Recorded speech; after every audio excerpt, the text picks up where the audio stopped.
Então o tweet do Rodrigo Maia, ele diz: em nome da Câmara dos Deputados, envio meus sentimentos à família e aos amigos do João Alberto Silveira Freitas. A cultura do ódio e do racismo deve ser combatida na origem e todo o peso da lei deve ser usado para punir quem promove o ódio e o racismo. Lana. Exatamente. A gente vai falar sobre o assunto.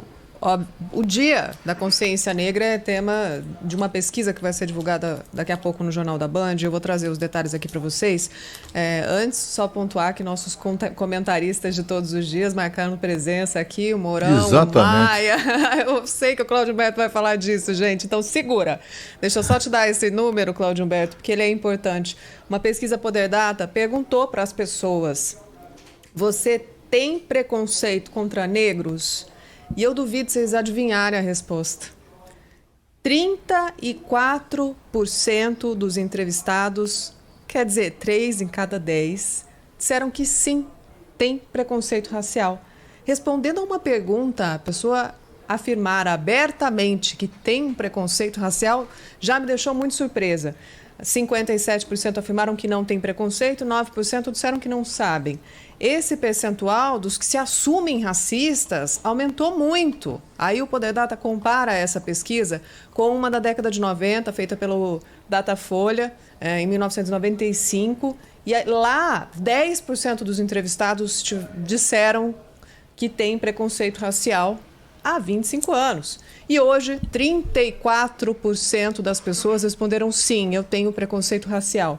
Lembrando que existe um negócio no Brasil que chama crime de injúria racial. Racismo é crime, tá? E aí, para concluir, um outro dado da pesquisa, que é a percepção sobre o racismo, que era isso que a gente estava ouvindo ali. O racismo não existe no Brasil.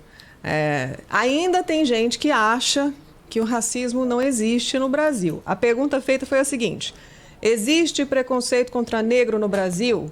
Os que responderam sim, lá na década de 90, eram 89%. Mesmo assim, tem uma diferença. Até o 100 tinha um grupo que achava que racismo não existia. E esse número diminuiu do grupo que achava que o racismo não existia? Não, aumentou. Agora, 81% dos entrevistados reconhecem que existe o racismo. Logo, o tamanho do grupo dos que não reconhecem aumentou um tiquinho. Então é isso, gente. Minha gente, é o retrato que a gente tem para dar hoje. Bom, o Rodrigo Maia, ele falou em cultura do ódio e do racismo. Ele poderia pelo menos exercitar a cultura do trabalho, né? Porque, afinal de contas, estão na gaveta dele, né, inúmeros projetos que agravam penalidades para criminosos aqui no Brasil. Se esses projetos tivessem sido aprovados durante a sua gestão, olha, e foi um tempão que esse camarada se apoderou ali da cadeira da presidência da Câmara, né? Não colocou em votação nenhum projeto que retire essas facilidades.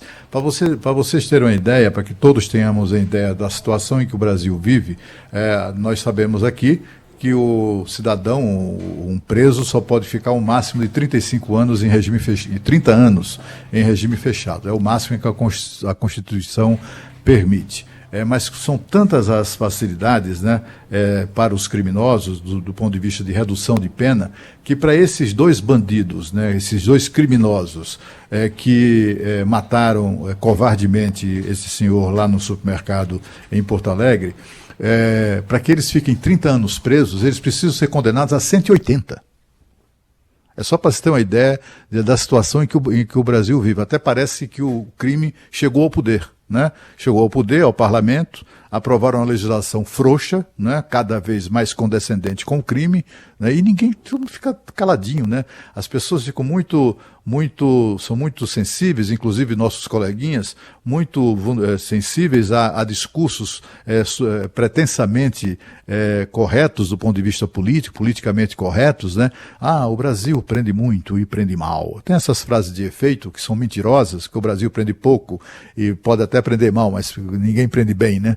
Mas o Brasil prende muito pouco. Se a polícia só consegue resolver em média 5% dos crimes, e destes 5% resultam uma parcela mínima resulta em condenação em regime fechado, então você vê que como nós prendemos muito pouco aqui no Brasil ainda, né? E quando a sociedade consegue prender, né? Como se o cara cometeu um crime daqueles que ele só faltou pedir para ser preso, né? Para ser preso tem que pedir para ser preso. Aí o sujeito vai lá e é preso, né? Condenado a isso, se for condenado em sentença transitada e julgado à cadeia, né? Aí começa uma conspiração do mal para soltá-lo, porque sabe como é que é? A cadeia não recupera. Sabe, assim, os bandidos chegaram ao poder, inclusive no nível de influência da opinião pública, né? E fica lá com aquelas alegações absolutamente idiotas que favorecem o crime, no sentido de que, olha, não adianta prender porque não recupera, então solta.